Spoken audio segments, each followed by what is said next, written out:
What's the biggest plot twist you've seen in real life?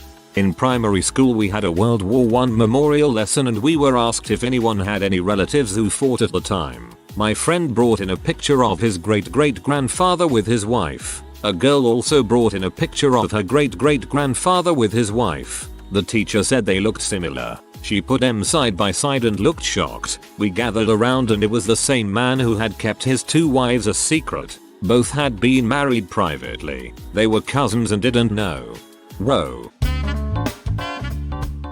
Met a dude at my local 24 Hours Fitness who was wearing a Shark Punch shirt. Since most people have no freaking clue about that band, I immediately decided I needed to talk to bro out with this dude about his particular taste in music, metal. We get to talking. Find out he's a drummer, lives locally and wants to start jam some evil crap. Awesome. Exchange numbers and all that good stuff. Of course, however, actually meeting up with reliable musicians is much harder than it sounds, despite the enthusiasm. Around the same time I was working security at a local bar and met this random cute girl who wasn't from the area but was totally into me and wanted to hang out. Exchanged numbers and planned to meet up. When we finally did, we hit it off pretty well, but she had mentioned that she's still kinda dating around but really liked me and hoped that I was okay with that. Totally was okay with that because I was also doing the same thing. We hung out maybe another time but then shortly after was hit with the sorry but I am kinda dating this other guy for serious line, and I said I understood and moved on. When Jim Guy and I finally managed to get together to jam, a friend of his was there to play bass with us. We get introduced, started talking about random crap. When Jim Guy happened to mention to the buddy about the girl he was dating, he and I both started sharing our similarities in preference of people we date and I asked to see what she looked like. He's like, sorry dude, she doesn't have any social media or anything like that, but I have a video of her at some restaurant we went to a few weeks back. Shows me the video. Me. She's cute. Him. Yeah, I met her smoking outside of some bar in LA. Me. Dude, she totally reminds me of this girl I was dating not too long ago. What's her name? Him. Kim. Me. Wait, really? That's so weird. I was dating a girl named Kim too. What are the odds? Hold up. She has a Snapchat, right? Him. Yeah. Why? Me. I start trying to find her on Snap. Dude, what's her name on there? The friend at this time is looking at the both of us like oh frick and starts laughing. Both of us at the same time. Kimberly's friend is dying of laughter at this point, and we both come to the realization that we are the same dudes she ended up staying with. We still ended up jamming anyways. Goddamn right. You guys have your priorities straight. I was playing in a house band in a club in Pittsburgh in the 80s, and the bass player told me a story of a guy they'd auditioned to drum. He was talking about and describing some girl he'd banged the night before, and the bassist asked her name. It was his girlfriend. They're still friends, but he didn't get the gig.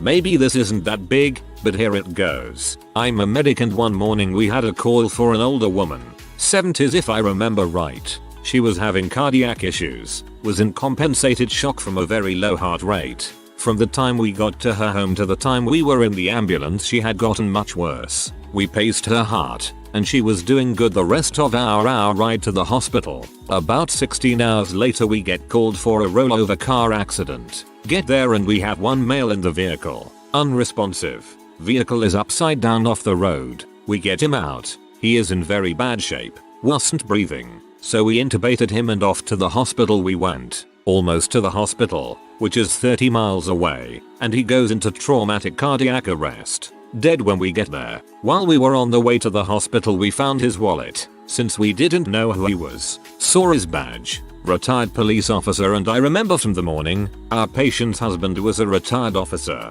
He was on his way to see his wife. Unfortunately he stopped by the bar first. While it wasn't my job, I went with the nurse to talk to the wife and let her know what happened. She thanked me for being there for her family so much that day. I've had a similar experience to this one. We had an old couple in different wards in our hospital. I was treating the wife on my geriatric starion. On one of my weekly night shifts I responded to a CPR alarm to reanimate the husband. It didn't go successfully. I personally took my patient to see her husband for one last time. One of the most emotionally draining days of my residency. I have a co-worker Joe. Great guy who has an equally great wife, Nina. Over the years, and even prior to meeting Joe, multiple doctors told Nina she would be unable to get pregnant on her own due to problems with her ovaries and fallopian tubes. She and Joe decided that a child-free life was okay with them. So, she and Joe married and lived happily for 12 years. When they started out, they didn't have much, but as time passed, they progressed in their careers and made a nice life for themselves. Finally, they got to a point that they were comfortable enough to buy a sports car for themselves, something Joe always wanted to do. It was the first new, off-the-lot car they ever owned. Now Joe and Nina were in their early 40s at this time and figured they'd just coast on into retirement. Well, about 6 months after they bought the car, winter came. Nina got a case of the flu she just couldn't seem to shake. She just felt run down and nauseous, just not herself. After about 3 weeks of this, she went to the doctor. The doctor asked if there was any possibility she could be pregnant. She laughed at him and said, "I've been married for 12 years now and haven't had so much as a scare of being pregnant. Multiple doctors said it's just not going to happen for me. No way." But, her doctor said, "Humor me and let me rule it out. Just do a urine test." Well, wanting to figure out what was actually wrong with her ASAP, Nina peed on the stick and, you guessed it, pregnant. So, in their 40s and with 12 years of living just the two of them, they were expecting. After the initial shock wore off, they were actually pretty excited even though they had to sell the sports car, since a two-seater wasn't really going to work for them. A few months later, their son John came into the world the usual way. Happy, healthy baby. So, they became a family of 3 and they still are today. John just finished his first year of high school. Great kid and super smart too. You just never know what life's gonna throw at you. My sister's boyfriend decided that he wanted to do more with his architecture skills, so he gave his 2 weeks notice and moved to Haiti to help rebuild after the earthquake. They stayed together. He had bad phone service, so they mostly kept in touch through emails. He would send her long emails with photos and stories of what they were doing. This went on for a couple of months. One offhanded tip from a co-worker and a week of sleuthing later, and it turns out he never went to Haiti. He moved to Seattle to be with his fiancée and partner of 9 years. During the last year of my grandfather's life, he had dementia and was having trouble keeping track of reality. Before he was placed into hospice, he kept complaining about a man that was in his house. He would say that he would come around at night and that he was taking his things and using his stuff. Grandma of course kept reassuring him that she was the only one there. His doctor increased his medications because he was losing touch with reality so badly. Fast forward to my grandfather's funeral and a man showed up that wasn't known by more than a few people in the family. Turns out he was an old friend of my grandmother's who showed up to give his support. In a small town like that, it wasn't exactly an unusual thing to have random people show up to the funeral home who knew the person at some point. Well, about a year later, my grandmother let slip that she is seeing someone. The guy from funeral. At this point, nothing too odd. They got to talking at church and we thought it was sweet. Then a bit later, sweet innocent old grandma mentions that it's their 3rd anniversary. Grandpa died 2 years prior. This man was the person that grandpa saw in his house every night. He was the reason that everyone thought grandpa was going crazy. He was the reason that my grandfather was medicated to the point of being a vegetable for the last horrible year of his life. TLDR. Grandpa thought he saw someone in his house before he died. Turns out it was grandma's boyfriend. You sure grandma ain't dead, 'cause that is ice cold. 1991. I'm 19. Just signed the lease for my first solo apartment. Just got the first paycheck from my new job. I deposit the paycheck at an ATM. Another first. I'd always gone into the bank to do it. 2 weeks later, I get my bank statement in the mail and see with horror I have only $1.87 in my account. Way wrong.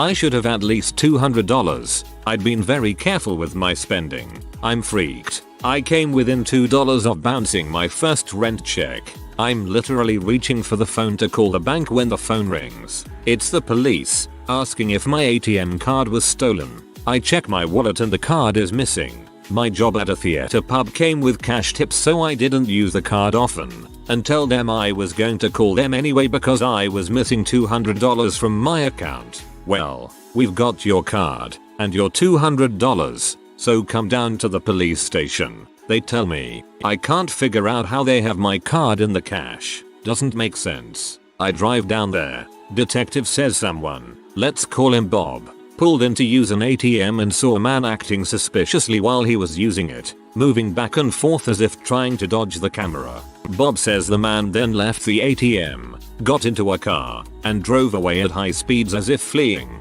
Bob then went to the ATM and put his card in, which popped out. Bob then withdrew $200, and then another ATM card popped out. My card. Bob's card had popped out because the crook had left my card in the ATM before speeding away. Bob realized he had withdrawn the money from my account and not his, so he brought my card and the cash to the police and reported the attempted theft. The detective gives me the description of the crook. According to Bob, it was a man 5 feet 7 inches, brown hair, round gold rimmed glasses. I say out loud so, about my height, my color hair, and glasses like mine.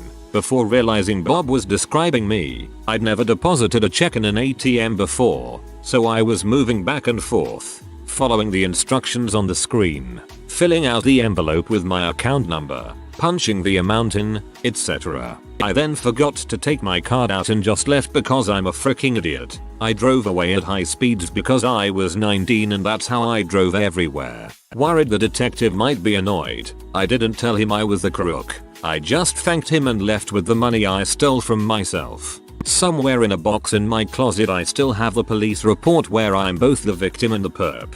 This is the best story here.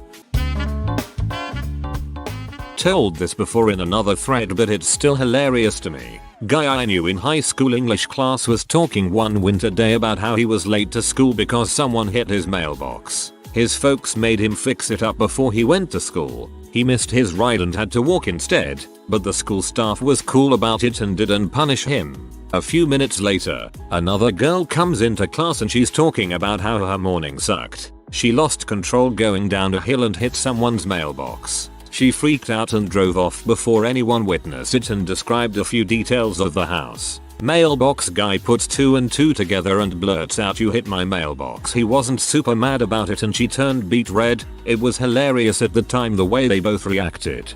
A part of me wants to believe that those two kids were just busy banging in the bathroom and came up with an elaborate excuse.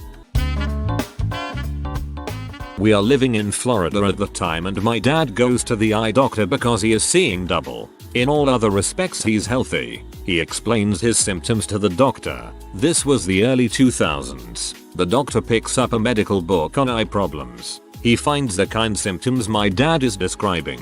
The doctor shows him the book. In the book there is a whole medical page explaining what he is experiencing and a picture of a kid from the 1960s. My dad looks at the picture and says, "Doc, that's me." The doctor says, "Yes, those are the symptoms you are showing." My dad says, "No, really, that's me in the picture." It turns out my dad had this eye problem when he was a kid and it was so rare that they took his picture in 1960s Ohio SND slapped him in a book of rare eye problems. He doesn't remember much about taking the picture, but he did manage to get a copy of it to take home. I dated a girl who lived in a city I had recently moved away from. On my birthday I drove out so that we could be together, go out to dinner. The entire time we were at dinner she was distant and constantly checking her phone, sending texts etc. There was virtually no conversation and her constant texting was uncharacteristic and started to give me the vibe that she was either cheating on me or just not that into the relationship anymore. When we finish eating she asks if it's okay if we stop by a mutual friend's house to pick up some weed. I reluctantly agreed, thinking it was a pretty selfish request considering it was my birthday and I don't smoke weed. As we're walking up the steps to our friend's apartment I'm running through different ways for me to break off the relationship up until the door opens and I realize she had planned a big surprise party with a ton of my old friends. many of which he didn't even know. All of the texts and lack of attention that I had been attributing to her lack of interest in me turned out to be the exact opposite. She's a beautiful person. Was on a flight from Paris to Boston. I had the aisle seat across from a little hall of bathrooms in the middle of the plane. At one point a man from a few rows up goes into a bathroom and after a couple of minutes comes out and is just standing in the aisle, so it gets my attention. He keeps going in and coming back out, looking up towards where he is sitting.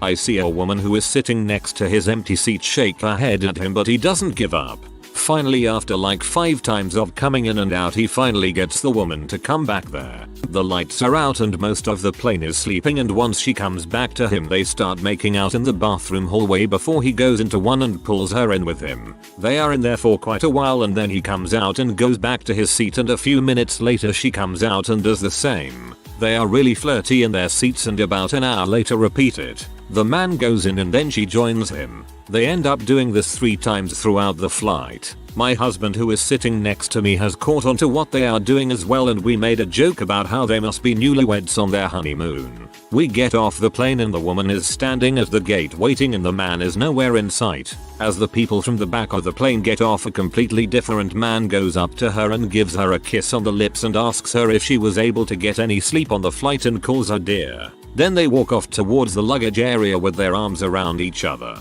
So apparently what we thought was an adventurous newlywed couple was actually a woman hooking up with her seatmate while her husband was sitting in the back of the plane.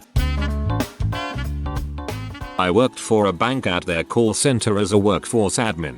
We had a supervisor with a higher than normal personnel rotation. People would be doing okay, then suddenly their numbers would drop and quit. In one of those, the guy quitting made a big freaking scene, called him out, insulted him, pushed him around and ended up being restrained by other co-workers. At the HR meeting, supervisor is going off on this guy, bringing up every single thing the guy did wrong. He was boasting a bit too about how he had to fix all of this dude's mistakes. The entire time, the guy sat silent, said nothing, just stared at whomever asked him something.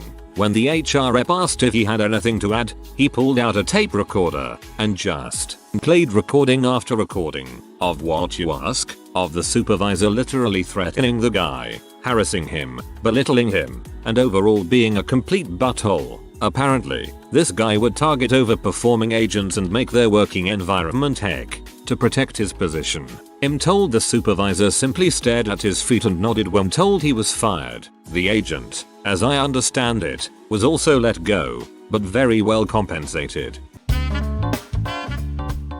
For a semester in high school, my English teacher set up this game where one student was a secret killer. Every couple of days the killer would sneak a note into a classmate's locker, backpack, textbook or whatever that says you've been killed. My best friend and I were trying harder than anyone else in the class to play detective on this, especially near the end of the semester. Near the end of school there were about 6 students left alive, and it turns out my best friend was the killer the whole time. They took the last 6 students who were alive and brought them in front of the class one at a time so we could all debate if he or she was the killer or not, and the person could plead their case. The teacher brings my friend up and says, "Okay, tell us what happened," and my friend starts explaining how he had to be sneaky and so on. So there was a good 20 seconds where I just didn't understand what he was talking about. There wasn't any great reveal or drumroll. He just brought him in front of the class and started explaining how he killed everyone.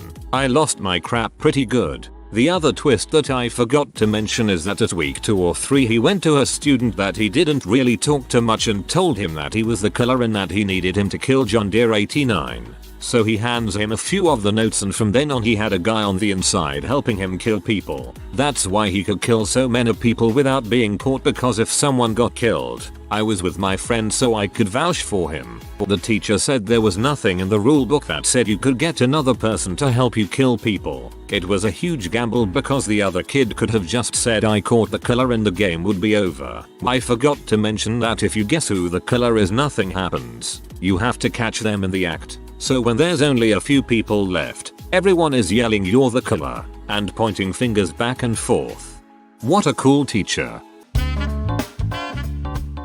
Little town I grew up in had these 2 car dealerships on opposite sides of town. One Chevy, one Ford. They were bitter rivals. Attack ads, crap talking salesmen, billboard wars, you name it. When the owner of the Chevy dealership died, it came out he'd also owned the Ford dealership by way of a shell company. No one saw that coming, including a lot of the higher ups who worked at the dealerships. That sounds like the ultimate bored rich guy. Buy 2 car dealerships, have the managers crap talk each other and watch the fight. My esthetician was giving a Brazilian wax to a new client. New client goes on and on about this new guy she is dating, and how he's a bartender at his esthetician's boyfriend was the bartender. Always fun to find out you are knee-deep waxing the pee of the woman you are being cheated on with. True test of professionalism right there. Do I tear this pee up now? No, he'll do it later.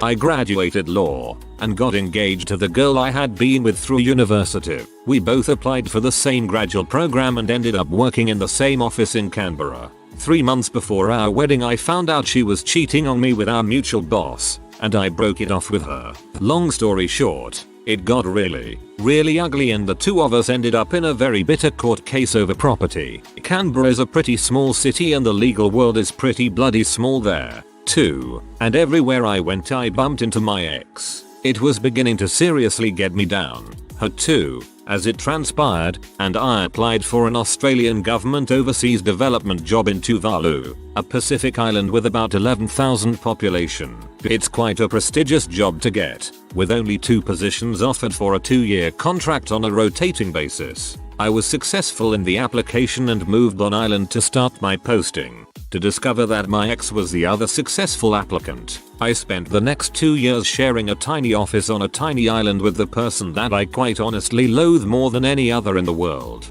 You left in 2006. I was one of the guys who replaced you on this program. Your story was told to me at the bar at the Funafuti about 100 times in the first month I was there. I cannot believe that I am now seeing this on Reddit. Holy freaking crap. Studying abroad in England, I planned a weekend trip to Barcelona with this girl. This is pre-cell phones. I overslept. Got to the airport like 3 hours late. As soon as I arrive, there's the girl. At the exact same time we both say, "I am so sorry." Wait, what are you sorry for? Turns out she overslept too. British Airways changed our tickets for us. No charge. And we got to Barcelona a few hours late. I think the real plot twist is the fact that the airline didn't charge for switching the flights. After searching for years for my birth father, he offered me $3,000 to get lost as he was running for a political office and didn't want the embarrassment of an illegitimate child.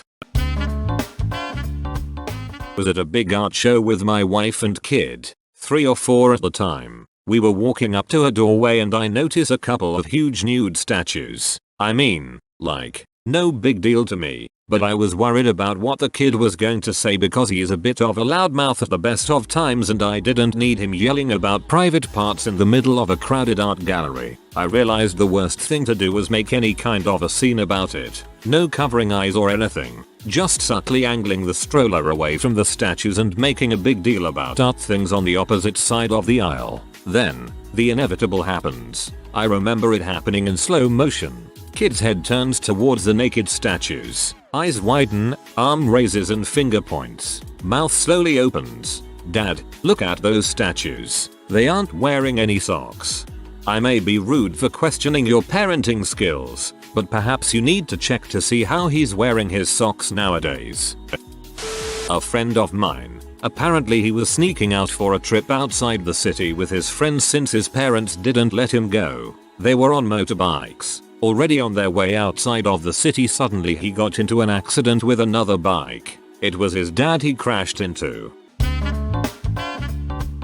I used to work with a guy in his early 20s that at the time of the story was getting ready to go with his family for his first out of the country. He was pretty dang excited and we were getting the play-by-play of all the things, where they were staying, what they were going to do. He was preparing. Specifically he would need to get a passport, but his birth certificate had been lost. When the replacement one arrived, Mom's name isn't the woman he's called Mom his whole life, it's his sister. Turns out his sister had him super young, and his grandparents basically took him on and raised them as their son and no one ever told him the truth. So sister was actually mom and dad was actually grandpa and grandma. Real dad is unknown. He took a few days off work to sort himself out. Still went on the trip. Still apparently had a blast. God dang. This would be so hard to comprehend. Imagine all the sibling fights and then finding out you were having them with your mom. Mayo. I was a Starbucks barista before the whole names on cups thing was big, or at least it wasn't really practiced in my tiny store. There was this very cute guy who came in maybe 4-6x a week. A little often, but nothing out of the ordinary. I flirted like mad. He flirted back. It was all great. Then he comes in with his fiancée. I was betrayed and treated him coldly from then on. A month later, two of him come in together and I find out that they are twins and I'd shot down any chance I had with the single one. I knew a woman who was going through divorce proceedings with her husband. He was always argumentative and borderline abusive towards her, certainly always shouting and demeaning. Then, just as the divorce was entering its final stages, he very suddenly died. His autopsy showed that he had a massive undiagnosed brain tumor which had been physically altering his personality. His wife felt all kinds of guilty afterwards and took it out on everyone she talked to and lost a lot of friends in the process.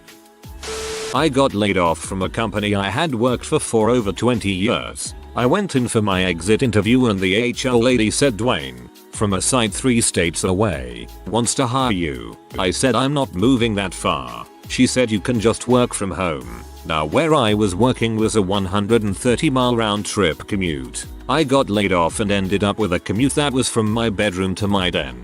Kept doing it for over 4 more years. My grandfather's funeral. He was always a fairly reserved and distant father as far as I understood. Would fit the stereotype of a northern dock worker who comes home expecting dinner to be in the table and then goes to the pub all evening via the bookies. Anyway, an unsurprising heart attack later. We're all gathered for his funeral. We're a big close family, so we know everyone, including his friends. However, one guy turns up, about the same age as my dad and his siblings, who nobody knows. Long story short, turns out it was my grandfather's son. From another family. From another marriage. That went on for as long as his marriage to my grandmother. My grandfather had maintained 2 marriages over 40 years, having 7 children with my grandmother and just the one with this other woman. They knew about our family and kept away, and apparently my grandmother knew about them but kept quiet. Turns out he wasn't going to the pub every night.